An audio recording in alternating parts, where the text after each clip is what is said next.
സൗരയൂഥത്തിന് വെളിയിലേക്ക് പോയ വോയേജർ എന്ന സ്പേസ് ക്രാഫ്റ്റിൽ നമ്മളൊരു ഗോൾഡൻ റെക്കോർഡ് സൂക്ഷിച്ചിട്ടുണ്ടായിരുന്നു. എന്നെങ്കിലും ഏതെങ്കിലും ഒരു ഏലിയൻസിൻ്റെ അരികിൽ ഈ റെക്കോർഡ് എത്തിച്ചേരുമെന്നും അവരത് പരിശോധിച്ച് നമ്മളെ മനസ്സിലാക്കുമെന്നുള്ള പ്രതീക്ഷയിലാണ് നമ്മൾ ആ ഒരു ഗോൾഡൻ റെക്കോർഡ് അതിൻ്റെ ഭാഗമാക്കി മാറ്റിയത്.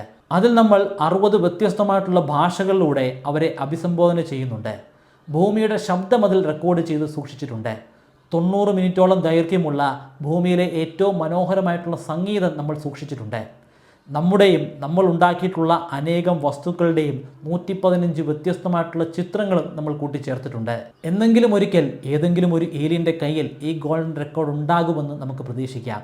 അന്നൊരു പക്ഷേ ഇവിടെ മനുഷ്യരുണ്ടായിരിക്കണമെന്നില്ല. എന്നാൽ മനുഷ്യരുടെ കയ്യൊപ്പ് ഓൾറെഡി ആ ഗോൾഡൻ റെക്കോർഡിൽ പതിഞ്ഞിട്ടുണ്ട്. അതിലൂടെ ആ ഏലിയൻസിന് മനസ്സിലാക്കിയെടുക്കാം ഇവിടെ ഒരു കൂട്ടം ആളുകൾ ജീവിച്ചിരുന്നുവെന്ന്. അവർ പരസ്പരം സ്നേഹിച്ചിരുന്നു. അവർ മനോഹരമായിട്ടുള്ള കലാസൃഷ്ടികൾ ഉണ്ടാക്കിയിരുന്നു. അവർ ഈ പ്രപഞ്ചത്തെ മനസ്സിലാക്കാൻ ശ്രമിച്ചിരുന്നു, പഠിക്കാൻ ശ്രമിച്ചിരുന്നു, ശാസ്ത്രം ഉണ്ടാക്കിയെടുക്കാൻ ശ്രമിച്ചിരുന്നു.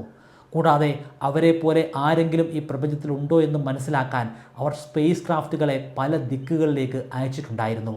അന്നൊരു പക്ഷേ മനുഷ്യരുമായി ബന്ധപ്പെട്ടിട്ടുള്ള ഒന്നും ഈ പ്രപഞ്ചത്തിൽ ഉണ്ടായിരിക്കില്ലായിരിക്കാം. മനുഷ്യർ നിർമ്മിച്ച ആ സ്പേസ് ക്രാഫ്റ്റിലും ആ സ്പേസ് ക്രാഫ്റ്റിലെ ഗോൾഡൻ റെക്കോർഡ് മാത്രമായിരിക്കും മനുഷ്യരിവിടെ ജീവിച്ചിരുന്നു എന്നതിൻ്റെ ഏക തെളിവ്.